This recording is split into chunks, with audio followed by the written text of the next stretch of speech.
امریکہ اور اسرائیل کی طرف سے ایران پر جنگ مسلط کیے جانے سے پہلے بھی پاکستان میں عام آدمی شدید معاشی بحران کا شکار تھا۔ اس کی معاشی زندگی میں آسانیاں کم اور مشکلات بڑھتی جا رہی تھیں۔ وہ حکومت سے مطمئن نہیں تھا اور اس کا اعتماد بدتدریج کمزور ہوتا جا رہا تھا۔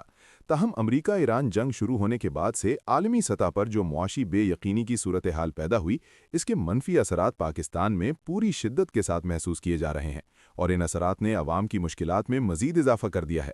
اگرچہ حکومت نے پیٹرولیم مصنوعات کی قیمتوں میں اضافہ کیا ہے، لیکن اس اضافے کے اثرات ہمہ گیر ہیں۔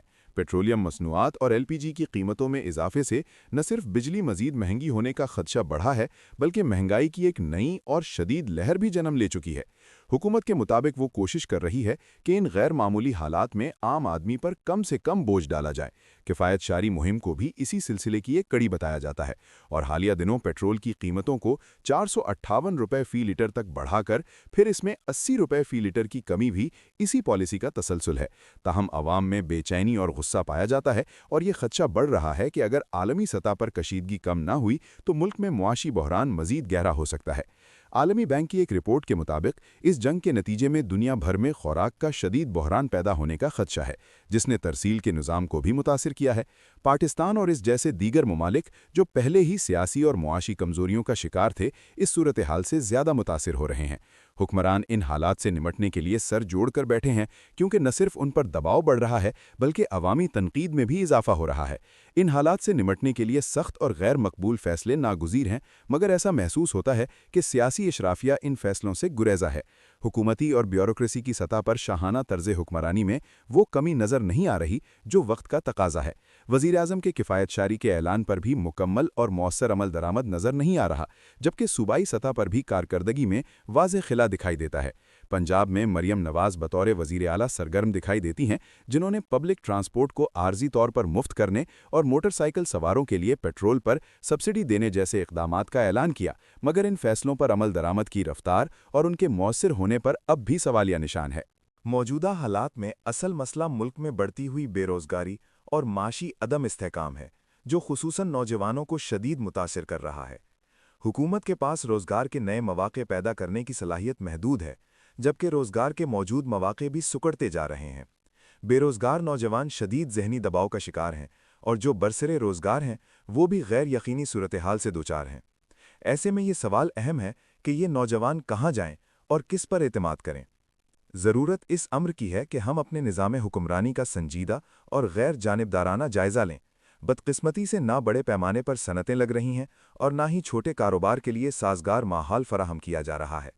جو لوگ اپنی مدد آپ کے تحت کاروبار شروع کرنا چاہتے ہیں، انہیں بھی بیوروکریٹک رکاوٹوں اور غیر یقینی پالیسیوں کا سامنا ہے۔ حکومتی سطح پر معاشی پروگرام تو سامنے آتے ہیں، مگر وہ اکثر و بیشتر بدعنوانی اور ناقص عمل درآمدی کی نظر ہو جاتے ہیں۔ در حقیقت پاکستان کو مختلف شعبوں میں ہمہ گیر اصلاحات کی ضرورت ہے۔ آئی ایم ایف اور دیگر عالمی مالیاتی ادارے بارہا اس پر زور دے چکے ہیں کہ سیاسی، سماجی اور معاشی اصلاحات کے بغیر پاکستان معاشی طور پر آگے نہیں بڑھ سکتا، مگر ہمارا کمزور اور غیر مستحکم سیاسی نظام ان اصلاحات کے لیے درکار سنجیدگی اور تسلسل کا مظاہرہ نہیں کر پا رہا۔ یہ بھی ایک تلخ حقیقت ہے کہ حکومتی ترجیحات میں عام آدمی کہیں پیچھے رہ گیا ہے۔ نظام حکومت بظاہر طاقتور طبقات کے مفادات کا زیادہ تحفظ کرتا نظر آتا ہے، جبکہ کمزور اور متوسط طبقہ خود کو نظر انداز محسوس کر رہا ہے۔ مسئلہ کسی ایک حکومت کا نہیں، مجموعی نظام کا ہے، جو اپنی افادیت کھو رہا ہے۔ اس لیے ضروری ہے کہ سنجیدہ اور عملی اقدامات کے ذریعے عوام کو حقیقی معاشی ریلیف فراہم کیا جائے۔ سیاسی استحکام معاشی ترقی کے لیے بنیادی شرط ہوتا ہے، مگر پاکستان میں نہ تو سیاسی نظام مستحکم ہے اور نہ ہی پالیسیوں میں تسلسل پایا جاتا ہے۔ یہی وجہ ہے کہ چاہے بیرونی جنگیں ختم بھی ہو جائیں، داخلی مسائل اپنی جگہ برقرار رہیں گے۔ بڑھتی ہوئی معاشی ناہمواریاں معاشرتی بے چینی اور انتہا پسندی کو بھی ہوا دے رہی ہیں۔ ایسے میں ضروری ہے کہ ہم چین کے تجربات سے سیکھیں، جنہوں نے دیر پا منصوبہ بندی، تسلسل اور مؤثر عمل درآمد کے ذریعے غربت میں کمی اور معاشی استحکام حاصل کیا ہے۔ مہنگائی اور ایندھن کی قیمتوں میں اضافے نے عام آدمی کی زندگی کو بری طرح متاثر کیا ہے۔ نقل و حمل کے اخراجات بڑھنے سے نہ صرف روزمرہ زندگی متاثر ہوئی ہے، بلکہ قوت خرید بھی محدود ہو گئی ہے۔ اس کے ساتھ ساتھ انصاف کی عدم فراہمی بھی بہت بڑا مسئلہ ہے۔ عدالتی نظام پر عوام کا اعتماد کمزور ہو رہا ہے، کیونکہ کمزور طبقہ خود کو انصاف سے محروم محسوس کرتا ہے۔ سیاسی، عدالتی اور معاشی اصلاحات کا فقدان مجموعی طور پر جمہوری نظام کو غیر مؤثر بنا رہا ہے۔ جمہوری نظام اسی وقت مضبوط ہوتا ہے جب وہ عوام کو ریلیف فراہم کرے اور ان کا اعتماد حاصل کرے، مگر موجودہ حالات میں یہ اعتماد کمزور ہو رہا ہے۔ آئین بنیادی حقوق کی ضمانت دیتا ہے، مگر جب یہ حقوق عملی طور پر میسر نہ ہوں تو ریاست اور عوام کے درمیان تعلق کمزور ہو جاتا ہے۔ اعتماد دو طرفہ عمل ہے جو اسی وقت مضبوط ہوتا ہے جب نظام عوام کے ساتھ کھڑا ہو اور ان کے مسائل کے حل میں سنجیدہ نظر آئے۔ ضروری ہے کہ حکمران طبقہ اپنی پالیسیوں پر ازسر نو غور کرے اور عوام دوست حکمت عملی اپنائے۔ عوام اور حکمرانوں کے درمیان اعتماد کی بحالی ناگزیر ہے۔ جب تک یہ اعتماد بحال نہیں ہوگا، نہ سیاسی نظام مستحکم ہوگا اور نہ ہی معیشت ترقی کرے گی۔ عوام کو یہ یقین دلانا ہوگا کہ حکمران ان کے مسائل سے آگاہ ہیں اور ان کے حل کے لیے عملی اقدامات کر رہے ہیں۔ معاشی ترقی کے لیے ضروری ہے کہ عوام کو نئے مواقع فراہم کیے جائیں اور حکمران خود بھی قربانی کی مثال قائم کریں۔ کفایت شاری کی مہم اسی وقت مؤثر ہو سکتی ہے جب حکمران اور عوام شریک ہوں۔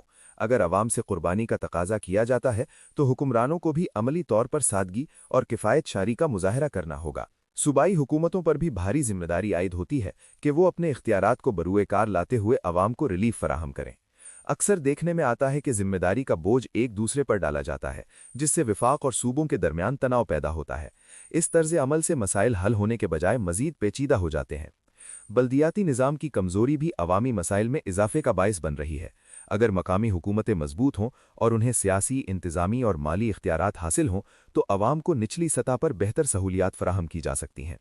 خصوصاً پنجاب میں بلدیاتی نظام کی عدم موجودگی ایک بڑا خلا ہے، جبکہ دیگر صوبوں میں بھی مقامی ادارے مکمل خود مختاری سے محروم ہیں، جس کی وجہ سے وہ مؤثر کردار ادا نہیں کر پا رہے۔ پاکستان کو اپنے گورننس کے ڈھانچے میں بنیادی اور پائیدار اصلاحات کی ضرورت ہے۔ ان اصلاحات کا مرکز عام آدمی ہونا چاہیے تاکہ اس کی زندگی میں حقیقی بہتری آ سکے۔ یہی وہ راستہ ہے جس سے ریاست اور عوام کے درمیان کمزور ہوتا ہوا اعتماد بحال کیا جا سکتا ہے۔ Thank you for watching. If you like the video, do like, share, and subscribe.